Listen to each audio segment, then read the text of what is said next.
G'day, I'm Andy from Single Malt Whisky. How are ya? Today we're going to do Sullivans Cove. It's a Tasmanian whisky, and it's one we've really kind of been avoiding for the last 7 or 8 years.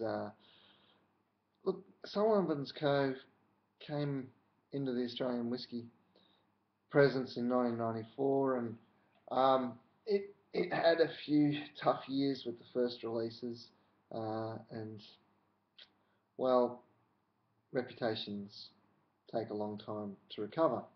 However, what has been happening in Sullivans Cove, particularly over the last 4 years, has been pretty hard to ignore. We've done our best, but they continue to get massive awards. They've had 2 huge scores in Jim Murray's Whisky Bible, 96.5 and I think a 94.5, which are just as good as they get. A phenomenal result. Best in shows at several predominant international spirit shows. Best whisky in the Southern Hemisphere, best whisky in Australia, best non-Scottish whisky. So, like, if it was just a couple of awards for one particular release, you can kind of,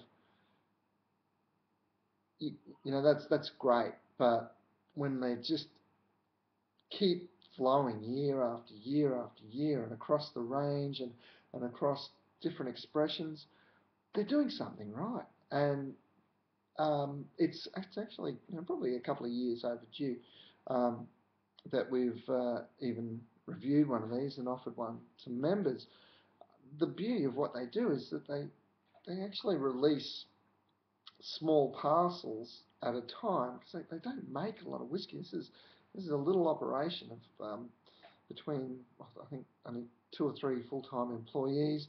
Might be a couple more now, but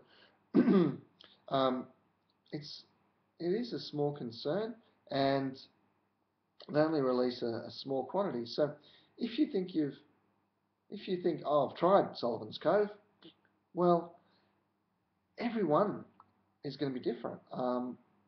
This is a release of only 1,200 or so bottles. Each bottle is individually numbered, and they actually list and number the casks that the whiskey is drawn from. So, yeah, it's kind of, if when you read this stuff, you feel really close to the distilling process. It's a double cask. So that means they've used 2 different types of oak. They've used 4 casks to make this batch, and I think it's 2 of the American oak and 2 of the French oak, which has been used to make a port wine. Now the French oak is they actually take the staves and they put them in an oven and roast them. And that draws lots of beautiful caramel flavours out. Whereas the Americans, they burn the inside of the barrel with a flame, and it actually catches on fire. And that charcoal is exceptionally good at taking nasty flavours out of the whiskey, so it's like a filter.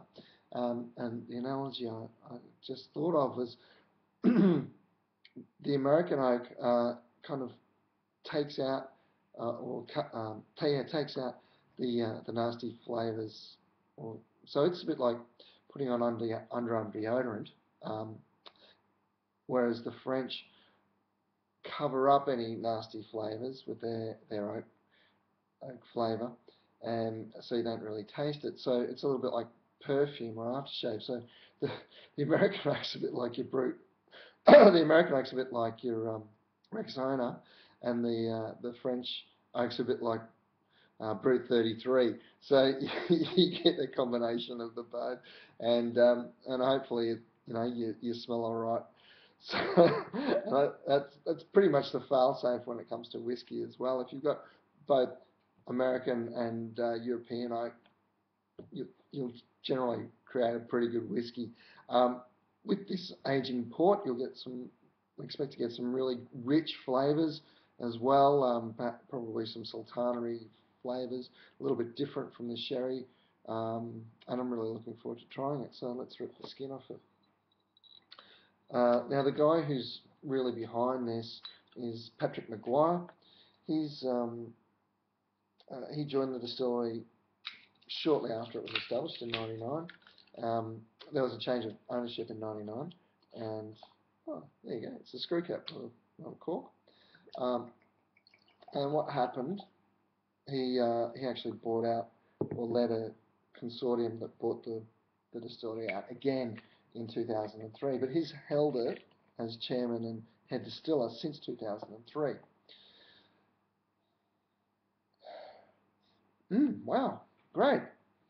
First thing on the nose is vanilla, and I thought, oh, that's American oak. But very quickly after it comes rich sultanas and raisins.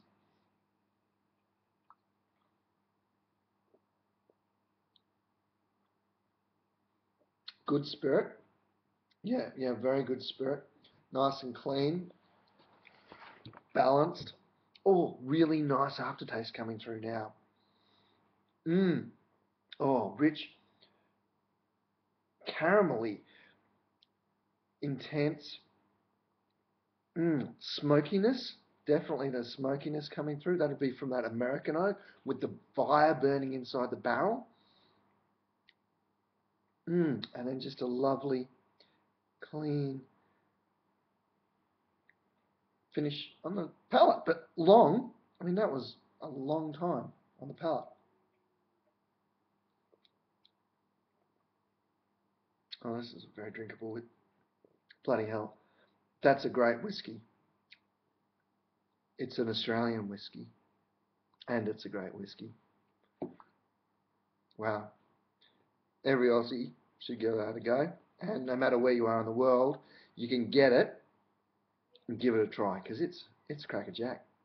Wow, well done.